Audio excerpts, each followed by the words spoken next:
슬로건들을 볼 때 이런 말들이 있죠. 더 평등한 사회를 만들겠습니다. 모든 사람의 자유를 보장하겠습니다. 행복한 세상을 만들겠습니다. 너무나 좋은 말이에요. 그래서 우리는 언제나 이 정책에 찬성하고 좋아합니다.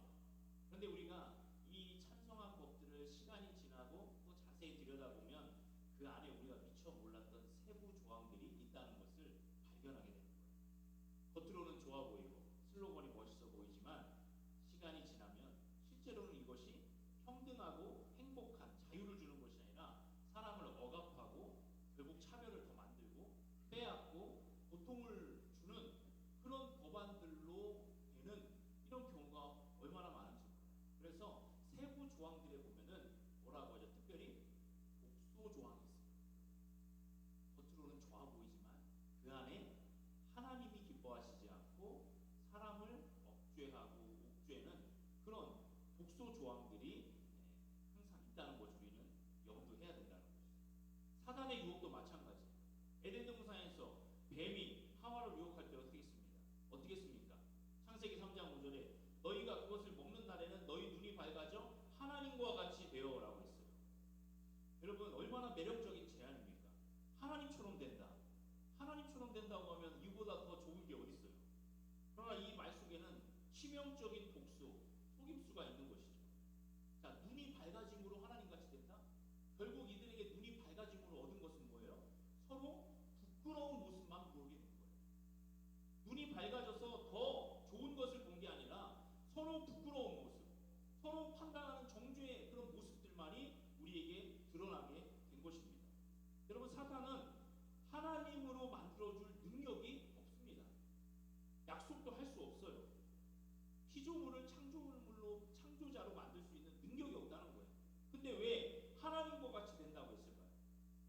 이것은 어떤 말이냐면 너 자신이 하나님처럼 여기게 된다는 것을 얘기하는 거예요. 다시 말하면 자기 마음속에 하나님보다 자신을 더 높이게 하는 그런 죄악의 눈을 뜨게 만드는 것입니다. 말은 참 그럴듯해요. 너 하나님처럼 돼. 얼마나 좋겠어요. 근데 그 길이 좋은 길이 아니라 결국은 자신을 높이고 자신을 죄악의 길로 빠져들게 하는 제안이라는 것을 아담과 하와는 깨닫지 못했던 것입니다. 치명적인 독소가 있는 거예요. 내가 하나님처럼 판단하고 결정하겠다. 여러분 죄악의 가장 깊고 두꺼운 원뿌리는 무엇입니까? 바로 교만입니다. 교만은 죄악의 뿌리들 중에 가장 깊고 큰 원뿌리가 되는 거예요. 내가 하나님처럼 아니 하나님보다 더 높은 자리에 올라갈 수 있다는 어리석은 그런 죄악이 인간에게 들어왔다는 것입니다. 오늘 우리가 읽은 이 에스겔 28장에서도 그런 사람이 등장해요. 28장 2절입니다. 인자야 너는 두로왕에게 이르기를 주 여호와께서 이같이 말씀하시되 내 마음이 교만하여 말하기를 나는 신이라 내가 하나님의 자리 곧 바다 가운데에 앉아있다 하도다. 내 마음이 하나님의 마음 같을지 할지라도 너는 사람이요 신이 아니거든. 두로왕은 자신이 교만하여서 신처럼 내가 신이다 라고 말하는 거예요. 그런데 하나님께서는 뭐라고 말씀하세요? 너는 사람이요 신이 아니다. 여러분 교만은 굉장히 경쟁적이죠. 근데 그 경쟁이 사람하고만 하면 문제가 안 됩니다. 근데 이 교만이라는 것은 어떤 경쟁을 하게 되면 하나님과 경쟁을 합니다. 그래서 그 자리를 하나님의 자리를 내어 던지게 하고 결국은 자기가 그 마음의 보좌의 주인이 되는 모습을 우리에게 주는 거예요. 하나님께서 우리에게 말씀하세요. 오늘 우리에게도 말씀하시죠. 너는 사람이요 신이 아니거든. 여러분 여기에 우리의 정체성이 있는 줄 믿습니다. 에덴 동산의 선악과의 역할은 뭐예요? 하나님께서 선악과를 먹나 안 먹나 함정을 파놓으신 겁니까? 아니죠. 그것은 뭐예요? 경계선이라는 것입니다. 여러분 물고기가 물의 경계선을 넘으면 그것은 자유일까요? 죽음일까요? 죽음이죠. 경계선이라는 것은 나의 자유를 억압하는 것이 아니라 그 경계선으로 말미암아 내가 보호받고 내가 영광으로 살아갈 수 있는 힘이 되는 것입니다. 그래서 하나님께서는 이 선악과를 뭘로 주신 거냐면 에덴 동산의 경계선, 나는 너희의 하나님이요 너희는 인간이다라는 아름다운 경계선을 우리에게 주는 거예요. 무엇이 옳고 그른지, 무엇이 선하고 악한지를 최종적으로 판단하는 권위가 누구에게 있다는 거예요?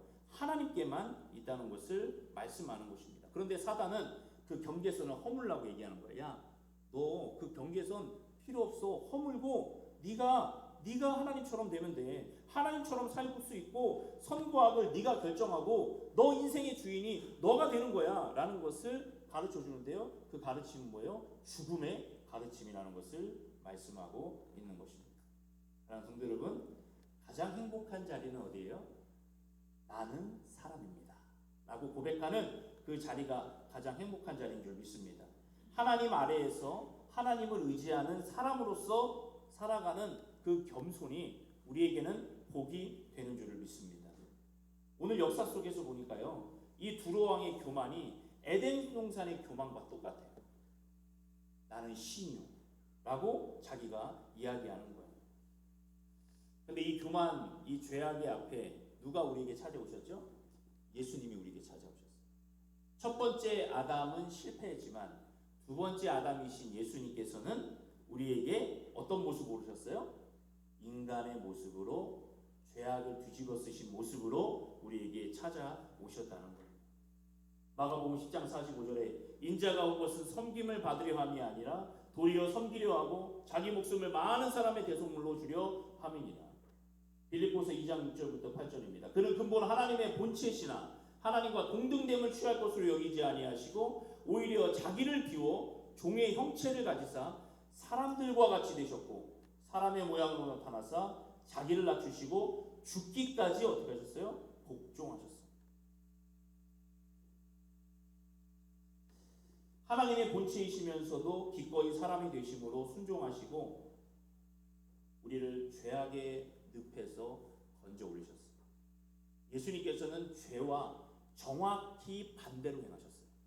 자, 우리가 어떤 삶을 돌이킬 때, 자, 반대 방향 이렇게 똑바른 길로 가다가 이걸로 하니까 좋네요. 이렇게 움직일 수도 있고. 똑바른 길로 가다가 우리가 하나님 우리가 잘못했습니다 하고 완전히 돌아서서 반대로 가는 것이 은혜예요. 그렇죠? 그런데 우리는 때로는 하나님 잘못했습니다 하고 돌이키기는데 약간 이렇게 돌이켜요. 이렇게 가요. 반대로 가야 되는데 이렇게 가면 돌아선 것이 아니잖아요. 우리 인간은 그렇다는 거예요. 그런데 예수님은 이 땅에 오셔서 죄의 길로 가는 우리를 완전히 반대 방향으로 돌려서 하나님의 길로 가는 길을 열어주셨다는 것입니다. 이것이 놀라운 은혜예요. 우리 인간은 아무리 죄악의 길에서 돌이켜도 스스로 돌이킨다 할지라도 일로 가거나 사선으로 가거나 이상한 쪽으로 흘러가는 것이 우리 인간의 모습이지만 예수님은 인간이 되셔서 죄악의 길로 가던 우리를 완전히 멸망해서 완전한 구원으로 우리를 인도해 주셨다는 것입니다. 애매한 반대가 아니라 완전한 반대로 우리를 인도해 주셨다는 거예요. 그러므로 사랑하는 성도 여러분, 내가 하나님 노릇하고 왕 노릇하던 자리에서 여러분 안에 그런 영역이 있다면 예수님을 의지함으로 완전히 반대 방향으로 돌이키시기를 간절히 축원드립니다. 완전히 반대 방향으로 가야 돼요. 나의 재물, 능력, 성공, 모든 관계 속에서 내가 주인이 되려는 모든 상황 가운데서 애매하게 돌아서지 말고 예수님의 말씀을 듣고 완전히 반대 방향으로, 정확히 반대 방향으로, 교만에서 겸손으로, 피조물의 자리로, 하나님을 경외하는 자리로, 나는 신이 아닙니다, 나는 사람입니다 라는 믿음의 고백으로 우리는 돌아서야 된다는 것입니다. 오늘 말씀의 두로 왕도 한 번에 그런 잘못된 길로 간 것은 아니에요. 과정이 있어요. 3절에 보면 내가 다니엘보다 지혜로워서 은밀한 것을 깨닫지 못할 것이 없다 하고 이렇게 말해요. 자신이 다니엘보다 지혜롭다고 스스로 자처해요. 그리고 그 판단으로 어떻게 해요? 나는 옳다, 나는 틀리지 않다. 여러분, 우리가 서로 사람들끼리, 성도들끼리 대화할 때도 내가 틀리지 않다라고 생각하면서 대화를 하면 대화가 안 됩니다. 언제든지 난 틀릴 수 있다, 나는 잘못될 수 있다, 내가 옳지 않을 수 있다라는 생각을 가지고 대화를 임해야 대화가 되는 거예요. 대화의 기본 자세는 내가 틀릴 수도 있다라는 거예요. 그리고서는 자기 주장을 막 하다가 틀리면 어떻게 해요? 아님 말고. 우리 세상이 이렇잖아요 지금. 자기 주장을 막 하고 내가 무조건 옳아. 나는 틀린 것이 없어 라고 막 말하다가 틀린 게 드러나요. 그럼 뭐예요? 아님 말고. 여러분 이게 대화의 자세고 이게 정의입니까? 아니죠. 언제나 우리는 대화 속에서 서로의 관계 속에서 나는 틀릴 수 있다. 내가 잘못됐을 수도 있다. 라는 생각을 가지고 대화하는 것이 우리에게 하나님의 은혜를 누릴 수 있는 길이 되는 거예요. 근데 이 두로 왕은 내가 다니엘보다 지혜롭다. 내가 은밀한 것을 깨달았다라고 얘기해요. 성경에서는 분명히 은밀한 것을 깨달을 수 있는 길이 있다고 말씀하세요. 예레미야 33장 3절에 너는 내게 부르짖으라. 내가 내게 응답하겠고 내가 알지 못하는 크고 은밀한 일을 내게 보이리라. 할렐루야. 어떻게 할 때요? 하나님께 부르짖을 때. 내가 오를 수 있는 방법은 하나님께 부르짖을 때 하나님께서 우리에게 오름을 선물해 주신다는 것입니다. 겸손할 수밖에 없는. 내가 틀리다는 생각을 늘 가지고 있으면서 내가 하나님 앞에 엎드리지 않으면 나는 옳은 길을 갈 수 없다는 생각을 가지고 주님 앞에 부르짖으며 믿음으로 달려가야 될 줄을 믿습니다. 지혜는 하나님이 주시는 선물이에요. 재물도 하나님 우리에게 맡겨주시는 복이라는 것입니다. 그래서 두로 왕은 그런 과정을 통해서 점점 하나님과 반대 방향으로 가는 거예요. 4절에 내 지혜와 총명으로 재물을 얻었으며 금과 은을 곳간에 저축하였고 내 큰 지혜와 내 무역으로 재물을 더하고 그 재물로 말미암아 내 마음이 교만하였도다. 자, 여러분 과정을 잘 보세요. 내가 지혜가 있다 외쳤어요. 자, 그 지혜로 뭘 얻었어요? 성공하고 재물을 얻었어요. 그리고 그 재물을 얻고 자기가 확신을 얻었어요. 아, 내가 지혜로 재물을 얻었으니 나보다 옳은 사람은 없다. 나는 지혜도 있고 재물도 있으니까 나보다 옳은 사람은 없어. 그래서 자기 확신이 생겼어요. 그리고 결국은 어디로 가는 거예요? 패망의 길로 가는 거예요. 여러분 우리에게 주신 하나님의 아름다운 과정은 단 하나예요. 한나는 인내를, 인내는 연단을, 연단은 소망을 낳는 줄 아노라. 이것이 우리에게 주신 은혜로운 인생의 과정이에요. 그런데 내가 지혜를 얻고 재물을 얻고 내가 성공했고 내가 확신이 생겼고 이런 착각에 빠지면 결국 패망의 길로 가는 것입니다. 예수님께서도 말씀하셨잖아요. 부자 청년에게 마가복음 10장 21절에 예수께서 그를 보시고 사랑하사 이르시되 내게 아직도 한 가지 부족한 것이 있으니 가서 내게 있는 것을 다 팔아 가난한 자들에게 주라. 그리하면 하늘에서 보화가 내게 있으리라. 그리고 와서 나를 따르라 하시니. 자, 예수님께서 부자 청년에게 뭐라고 말씀하세요? 사랑하사 말씀하세요.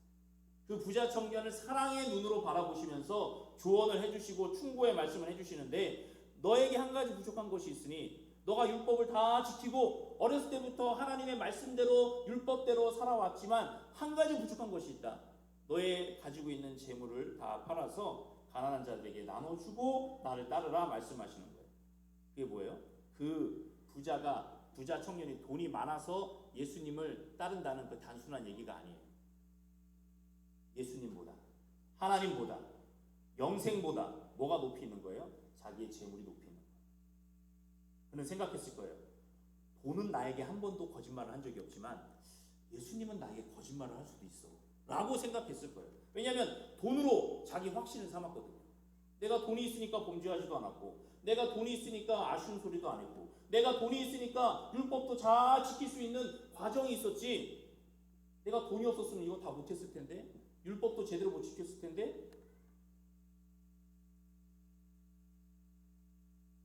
근데 예수님께서는 그에게 그 재물로 인해서 너가 확신을 삼았고 그 재물이 너에게 패망을 안겨줄 것이다 라고 말씀하십니다.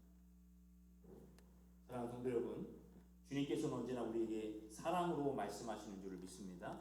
그 사랑으로 말씀하실 때 내 생각이 옳아 보여도 내 안에 확신이 자리 잡을지라도 예수님의 말씀 앞에 다 내려놓고 순종하는 저와 여러분들이 되시기를 간절히 축원합니다. 자기 확신이 아니고 착각이에요. 마음의 주인이 재물이 되었기 때문에 예수님을 의심하는 겁니다. 그리고 예수님께서는 뭐라고 말씀하시나요? 비유를 통해서 곳간에 쌓은 부자의 이야기를 하세요. 말씀하세요? 어리석은 자여, 오늘 밤에 내 영혼을 도로 찾으리니 그러면 내 준비한 것이 누구의 것이 되겠느냐. 뭐라고 말씀하시냐면 내 영혼을 도로 찾는다고 했어요. 여러분, 도로 찾는다는 것은 주인이 누구에게 있다는 거예요? 하나님께 있다. 생명의 주인은 하나님이시라는 것을 이 부자가 망각하고, 나 오늘 아주 창고에 가득가득 내가 먹을 것을 쌓았으니까 내일부터는 이제 그 창고에 있는 것을 하나씩 빼서 먹으면서 살아야 되겠다라고 생각했어요. 그런데 하나님께서 찾아오셔서 뭐라고 말씀하시냐면, 오늘 밤에 네 생명을 내가 찾겠다. 도로 찾겠다. 생명의 주인이신 하나님께서 그 생명을 찾겠다라고 말씀하시니까 그 쌓은 것이 다 누구의 것이 되는 거예요? 자기 것이 될 수는 없는 거예요. 여러분, 우리가 망각을 해도 좋습니다. 망각하는 거는 좋은 거예요.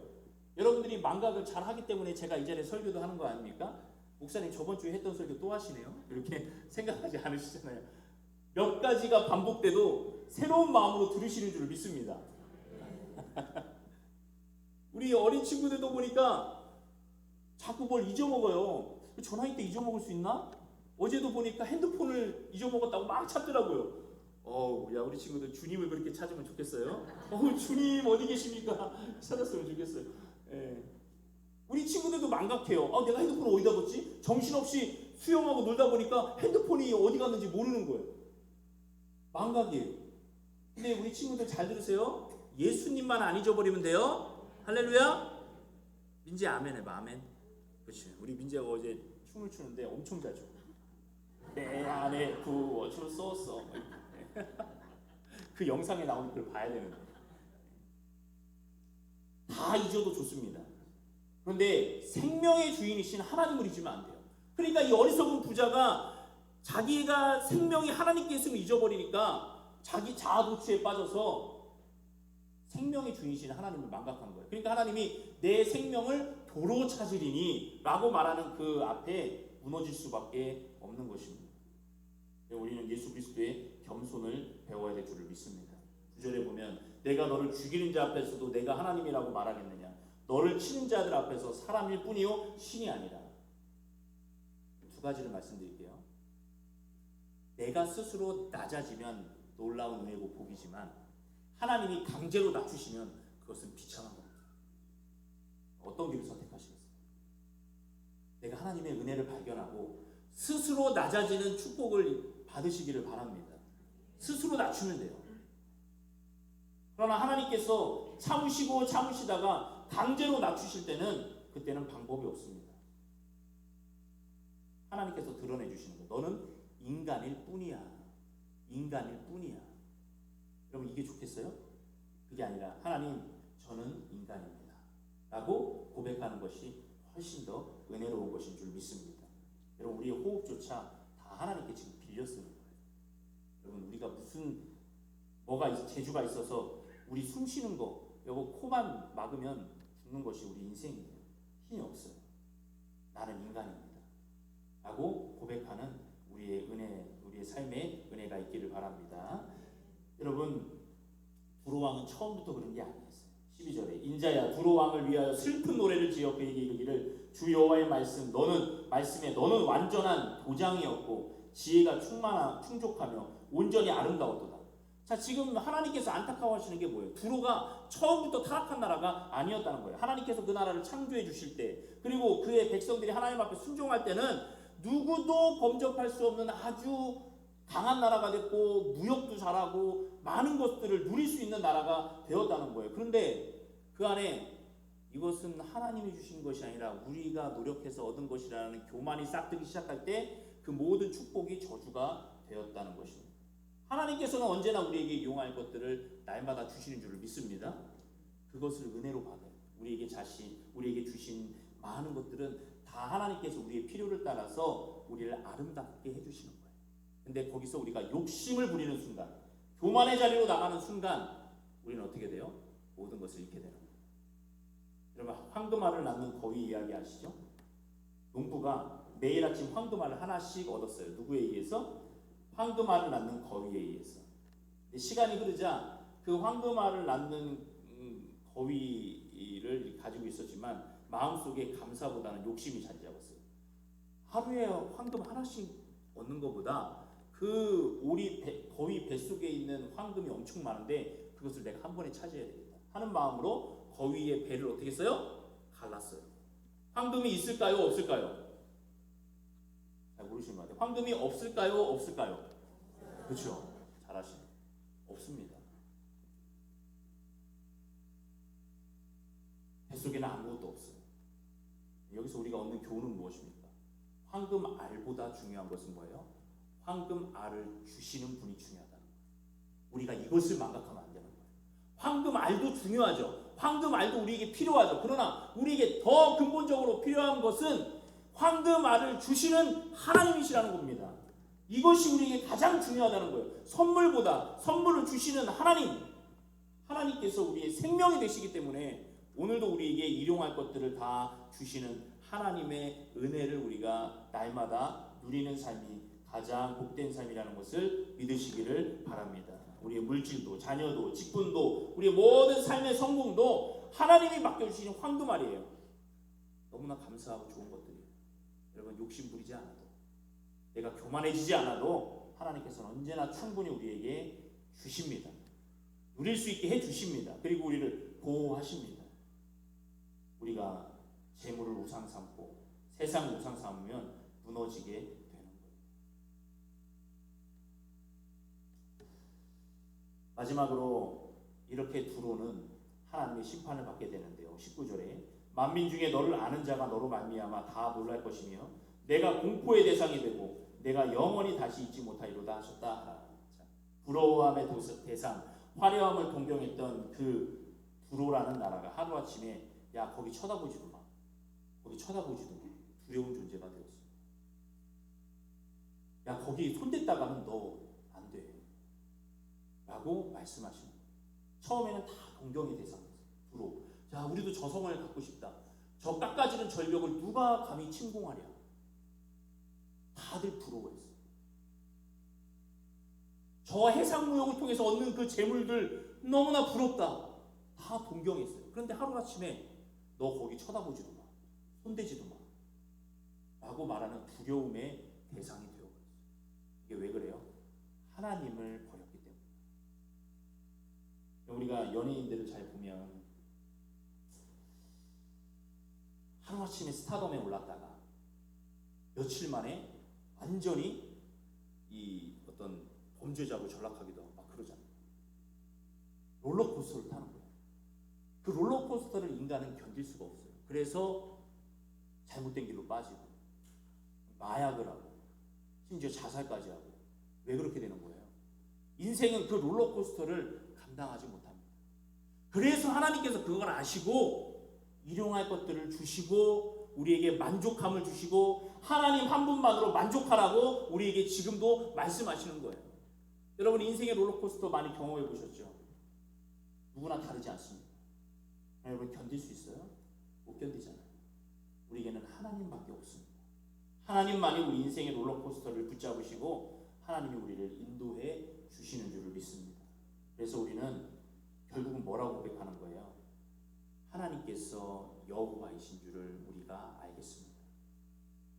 이 세상을 창조하신 하나님께서 나의 여호와 하나님, 약속을 지키시는 하나님, 나와 함께 하시는 하나님을 제가 알겠습니다라고 고백할 수밖에 없게 되는 것입니다. 사랑하는 성도 여러분, 질문을 드릴게요. 여러분은 하나님을 어떤 자리에서 만나고 싶습니까? 심판과 징계의 자리에서 하나님을 만나고 싶습니까? 그것은 인생의 한두 번이면 돼요. 여러분 회복과 소망 가운데 주님을 만나고 싶습니까? 어느 자리에서 만나고 싶으세요? 하나님은 오늘도 우리에게 회복과 소망으로 역사하시는 줄 믿습니다. 그 자리에서 하나님을 만나시기를 간절히 축원합니다. 하나님께서 우리가 스스로 낮아지면 하나님은 우리에게 회복을 주시고 은혜를 주시고 우리를 높이시고 좋은 자리로 인도해 주실 줄 믿습니다. 우리는 그런 자리에서 주님을 만나요. 그 완벽한 공의가 이루어지는 자리가 어디예요? 십자가예요. 하나님의 완벽한 심판과 하나님의 완벽한 구원의 회복의 역사가 동시에 일어나는 십자가. 우리는 거기서 나의 죄가 저기서 죽었구나. 나의 삶이 저기서 살았구나. 라고 고백할 수 있는 거예요. 성도 여러분 말씀을 마무리하겠습니다. 세상이 부러워하는 사람이 되지 마시기를 바랍니다. 하나님이 기뻐하시는 사람이 되시기를 간절히 축원합니다. 하나님이 기뻐하시면 무엇이 부족하겠어요? 하나님이 나를 기뻐하신다. 얼마나 꿈만 같은 일입니까? 교만하지 않고 겸손하게 주님을 바라보면서 오늘도 나는 절대 두루와 같이 되지 않겠습니다 라고 고백하면서 나는 주님을 따라가는 겸손한 자가 되겠습니다 라는 믿음의 고백으로 승리하는 저와 여러분들이 되시기를 주님의 이름으로 축원합니다. 아멘.